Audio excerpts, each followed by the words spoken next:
کہتے ہیں ابو ریحانہ رضی اللہ تعالی عنہ کہ وہ جناب رسول اللہ صلی اللہ علیہ وسلم کے ساتھ تھے اور غزوے میں کہتے ہیں کہ ہم نے ٹھکانہ ملا ایک راج اونچی جگہ پر،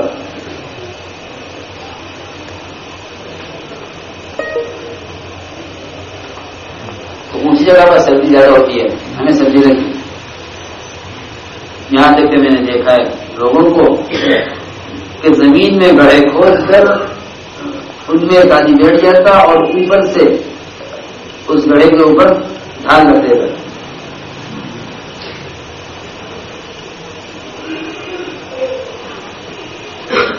جو آپ صلی اللہ علیہ وسلم نے یہ حالت دیکھی، یہ حالت، اور سب کہاں گزرے ہیں؟ زمین میں چھپ رہے ہیں اندر۔ آپ نے یہ نہیں فرمایا کہ بھائی آج نگرانی کی ضرورت نہیں ہے کیونکہ سب سردی میں ہے، فرمایا کہ آج کی رات پہرا کون دے گا؟ آج کی رات پہرا کون دے گا؟ پہرے کا تقاضا آ گیا، سردی کتنی تھی؟ ہر آدمی چاہتے ہیں تو زمین پڑ جائے اور اندر چھپ جائے۔ فرمایا کہ آج کی رات پہرا کون دے گا؟ میں اس کے لیے وہ دعا کروں گا کہ اس دعا کا یہ برکت وہ حاصل کرے گا۔ تو انصار میں سے ایک آدمی کھڑا ہے، انصار میں سے ایک آدمی کھڑے عرض کیا یا رسول اللہ میں پہرا دوں گا، آپ ہمارا قریب آ جاؤ۔ ان کا نے قریب کیا، آپ نے ان کا کپڑا پکڑ کے ان کے لیے دعائیں کرنی شروع کی، دعائیں دینی شروع کر دی۔ تو کہتے ہیں ابو ریحانہ کہ جب میں نے یہ دیکھا کہ اس کو اتنی دعائیں مل رہی ہیں نگرانی پر، چوکیداری کرنے پر،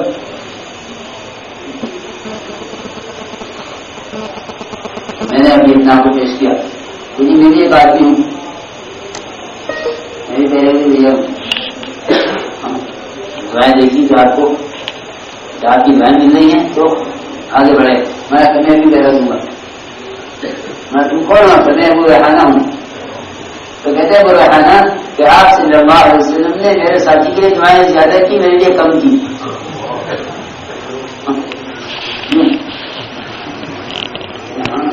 سفر لے گیا وہ سفر لے گیا، سفر لے گیا مجھے سفر لے گیا مطالعے میں، وہ ہر چیز میں سفر لے گیا۔ میرے ساتھی کے لیے یہ دعائیں کی اسی جگہ کی۔ پھر آپ نے فرمایا کہ اس آنکھ پر جہنم حرام کر دی گئی ہے جو آنکھ اللہ کے راستے میں جاگے پہرے گی۔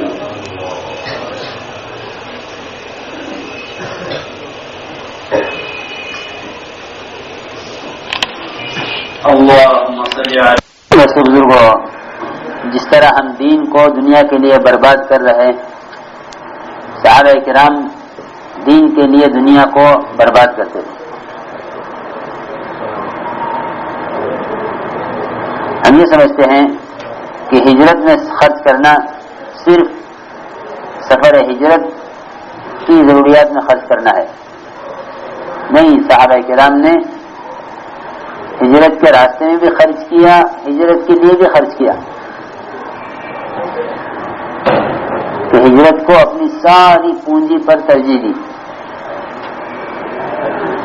جو دین کو اصل سمجھے گا وہ دین کے لیے ہر قربانی دے گا، اور اس کی استعداد دعوت سے پیدا ہوتی ہے۔ ہجرت اور نصرت سے پہلے دعوت چلی ہوئی تھی، دعوت نے ہجرت کی استعداد پیدا کی ہے، دعوت نے ہجرت کی استعداد پیدا کی ہے کہ دعوت سے اپنے دین پر اتنی استقامت اور صلابت حاصل ہوتی ہے کہ پھر اپنے دین کی حفاظت کے لیے ہجرت کرنا بھی آسان ہے۔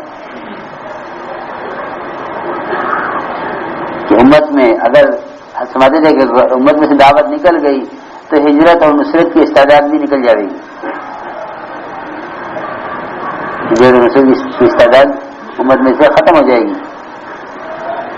پھر ذرا ذرا سی باتوں کی وجہ سے دین چھوڑا جائے گا.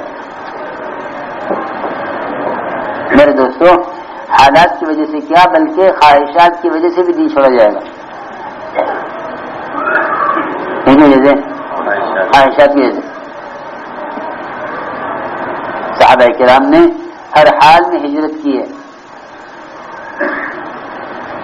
ہر حال میں ہجرت کی ہے. ایسے بھی لوگ ہیں جو دنیا کو خریدتے ہیں دین کے بدلے. ایسے بھی لوگ ہیں جو دین کو خریدتے ہیں دنیا کے بدلے. ومن الناس من يشتري لهو الحديث ومن الناس من يشري نفسه ابتغاء مرضات الله. دونوں قسم کے لوگوں کا قرآن میں ذکر ہے. ومن الناس من يشري نفسه ابتغاء مرضات الله کہ مال لے کر اپنے آپ کو ہجرت کے لیے آزاد کر لیا.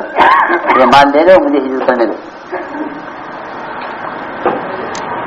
اب تو سب سے بڑی رکاوٹ ہجرت میں مال ہے.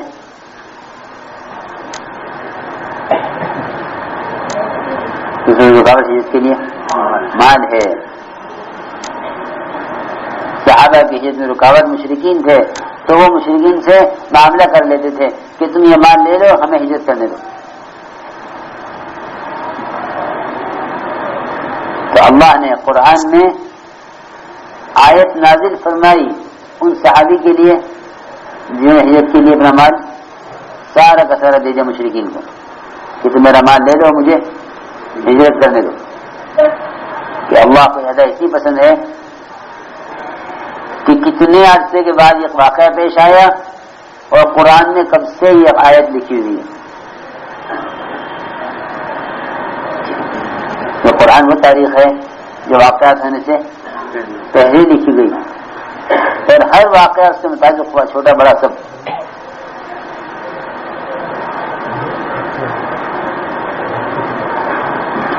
صہیب بن سنان رضی اللہ تعالیٰ عنہ کا ہجرت کرنا. کہتے ہیں صہیب رضی اللہ عنہ کہ فرمایا جناب رسول اللہ صلی اللہ علیہ وسلم نے کہ مجھے تمہاری ہجرت کی جگہ دکھلا دی گئی ہے کہ وہ حجر ہے یا یثرب ہے جگہ کا نام، یعنی مدینہ. پرانا نام یثرب تھا. کہتے ہیں کہ جناب رسول اللہ صلی اللہ علیہ وسلم نکلے مدینے کی طرف اور آپ کے ساتھ ابو بکر رضی اللہ عنہ بھی تھے. میں نے ارادہ کیا، صہیب فرماتے ہیں کہ میں نے چاہا آپ کے ساتھ ہجرت کروں اور میں نے پختہ ارادہ کر لیا آپ کے ساتھ نکلنے کا، لیکن مجھے قریش کے جوانوں نے روک دیا کہ ہم تمہیں یہاں سے جانے نہیں دیں گے. کہ جب تم آئے تھے مکے میں تو غریب تھے، فقیر تھے اور یہاں آ کر مالدار ہو گئے ہو، اب ہم تمہیں یہاں سے جانے نہیں دیں گے. کہتے ہیں کہ میں ہجرت کے ارادے سے نکلا تھا مگر روک دیا گیا تو ساری رات میں بے چین رہا. ساری رات بے چین رہا. کہیں کے لیے؟ ہاں، اللہ کے راستے میں نکلنے کے لیے. یہ نہیں کہ نام لکھوانے کے بعد وہ پریشان ہو کہ مجھے جانا پڑے گا. کہ بے چینی کی بات کی تھی کہ ہجرت سے مجھے روک دیا گیا. کہتے ہیں کہ میں ساری رات کھڑا کھڑا پھرا، ایک منٹ کو مجھ سے بیٹھا نہیں گیا اس فکر میں کہ اللہ کے نبی ہجرت کر چکے ہیں، میں پیچھے رہ گیا. تو مشرکین جو میری نگرانی کر رہے تھے، چوکیداری کر رہے تھے، انہوں نے کہا کہ اللہ نے اس کے پیٹ میں درد کر دیا ہے. اس کے پیٹ میں درد ہو گیا، ہاں، اس لیے یہ بیٹھ نہیں رہا ہے، پریشان ہے، کھڑا کھڑا گر رہا ہے پیٹ کے درد کی وجہ سے. کہتے ہیں کہ مجھے کوئی شکایت نہیں تھی پیٹ کی، وہ یہ بے فکر ہو کر سو گئے. وہ میری نگرانی سے بے فکر ہو گئے کہ اس کے پیٹ میں درد ہے، ابھی سفر نہیں کرے گا. چنانچہ وہ سو گئے تو ان کو سوتے چھوڑ کے وہاں سے نکلا.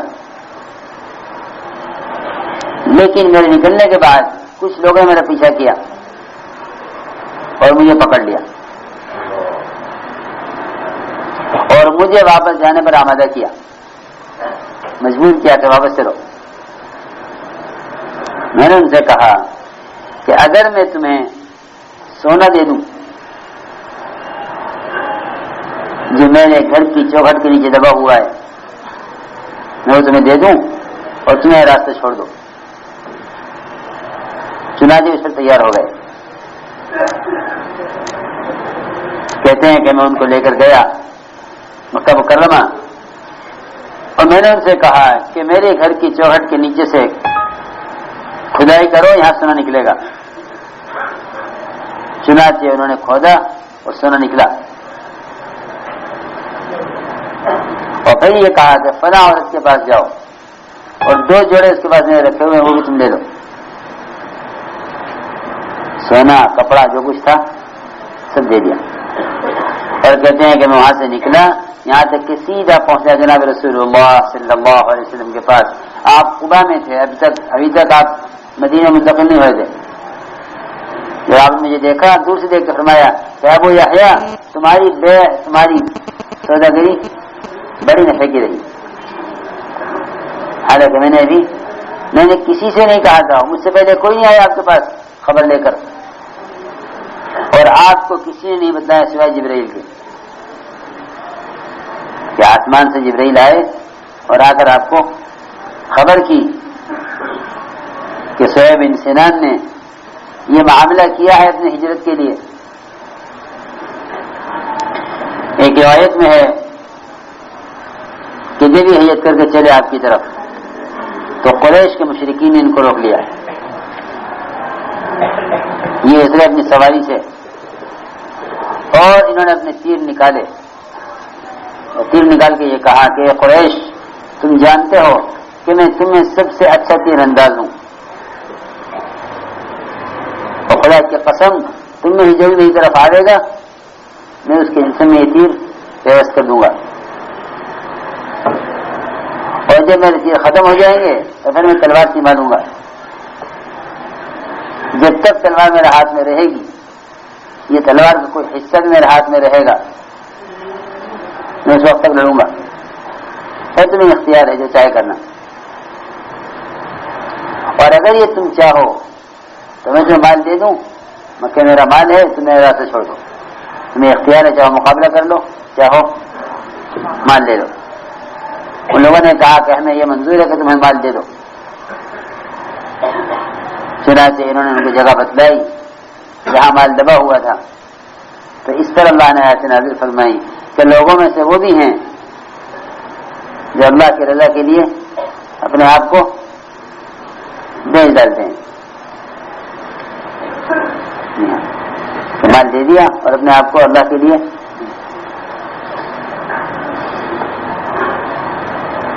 ایک روایت میں ہے کہ جب آپ نے ان کو دیکھا تو یہ آیت پڑھی اور فرمایا کہ ابو یحییٰ تمہاری سوداگری بڑے نفع کی رہی۔ ایک روایت میں ہے کہ جب صہیب نکلے مدینے کی طرف تو اہل مکہ نے ان کا پیچھا کیا، انہوں نے اپنے تیر نکالے اور اس میں سے 40 تیر نکالے، اور یہ فرمایا کہ ہر تیر میں تم میں سے ایک آدمی کے اندر پیوست کر دوں گا، پھر تلوار سے مقابلہ کروں گا، کیونکہ تم جانتے ہو کہ میں بہادر آدمی ہوں، یہ تم چاہو تو میں نے مکے میں 2 باندیاں چھوڑی ہیں، وہ دونوں باندیاں تم لے لو۔ چنانچہ انہوں نے اس کو ترجیح دی اور یہ کہا کہ ہم آپ کو چھوڑ دیں گے، آپ ہمیں یہ مال دے دیجیے۔ اس طرح آیت نازل ہوئی وَمِنَ النَّاسِ مَن يَشْرِي نَفْسَهُ ابْتِغَاءَ مَرْضَاتِ اللَّهِ۔ تو جب آپ ان کو آتے ہوئے دیکھا دور سے دیکھ کے فرمایا کہ ابو یحییٰ تمہارا سودا بڑے نفع کا رہا۔ میرے دوستوں، یہ صحابہ رضی اللہ تعالیٰ عنہم کے قصے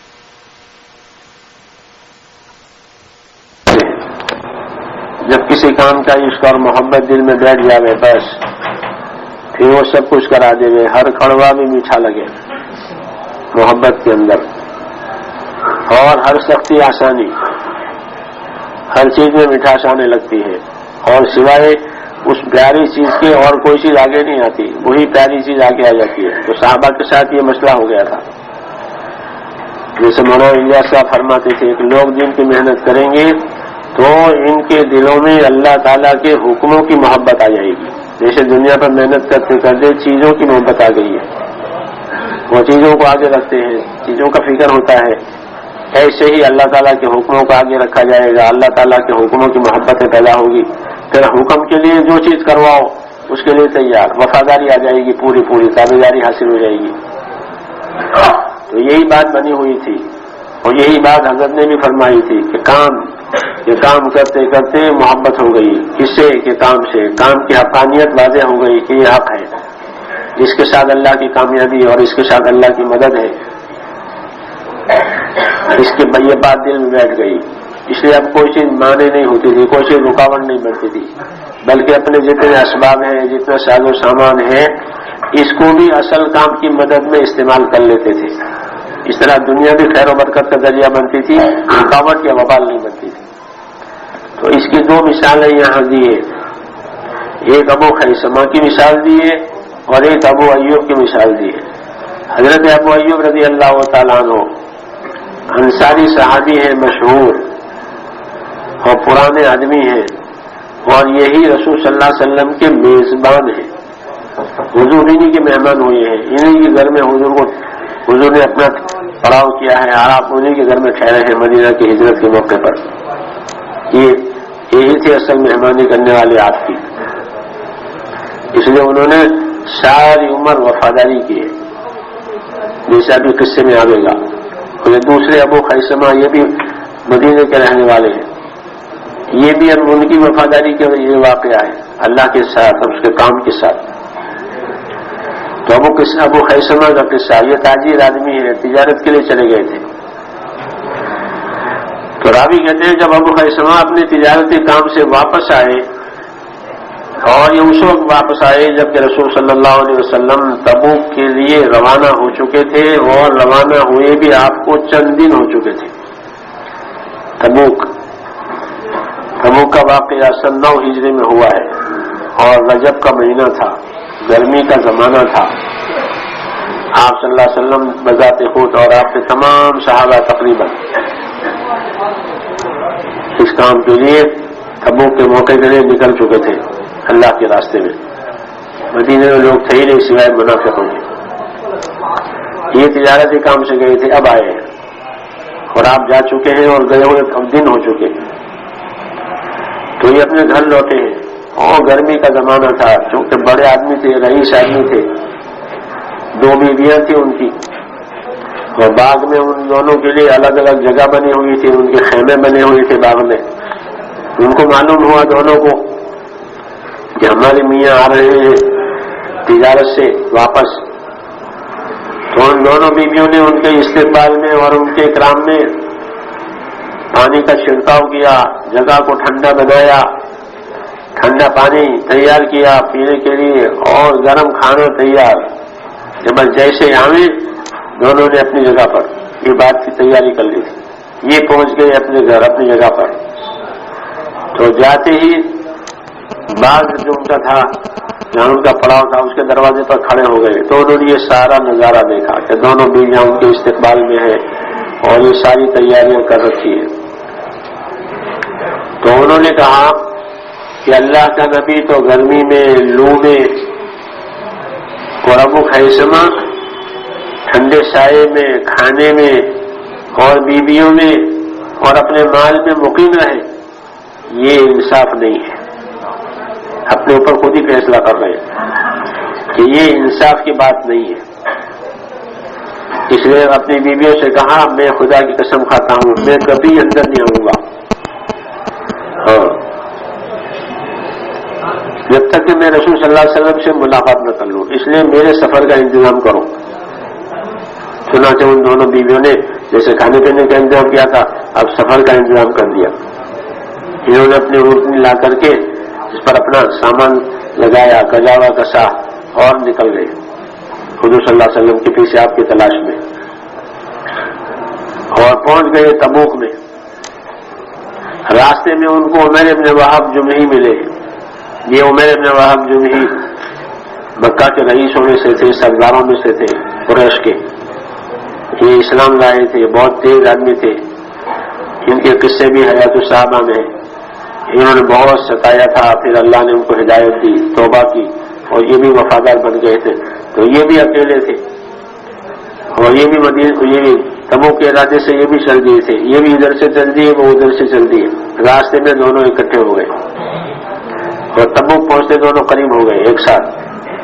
ابو خیثمہ نے عمیر بن وہب سے کہا کہ جی میرا تو ایک گناہ ہے، یعنی چونکہ میں پیچھے رہ گیا ہوں، میرا ایک گناہ ہے، اس لیے تم ذرا رک جاؤ، میں پہلے حضور کی خدمت میں حاضر ہو جاؤں۔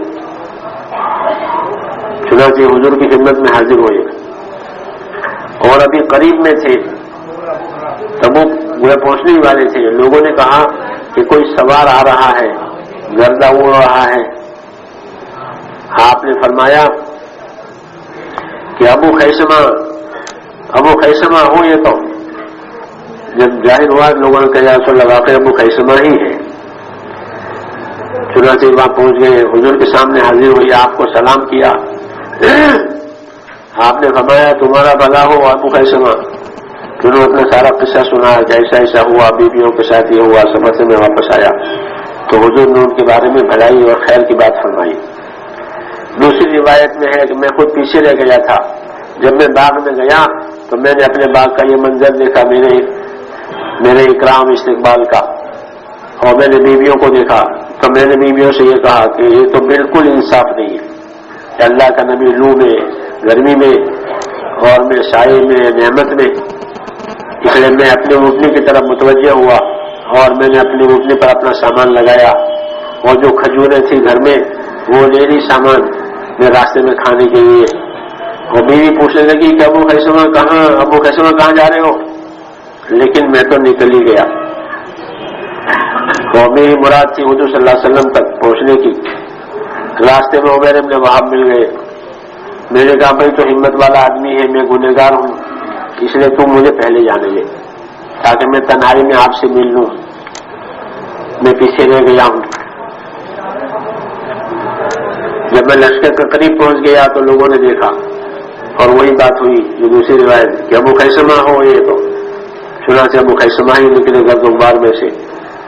میں نے عرض کیا رسول اللہ میں تو ہلاک ہو گیا تھا، ہاں یعنی محروم ہو گیا تھا کہ آپ سے پیچھے رہ گیا، اور پھر میں نے اپنا پورا قصہ سنایا۔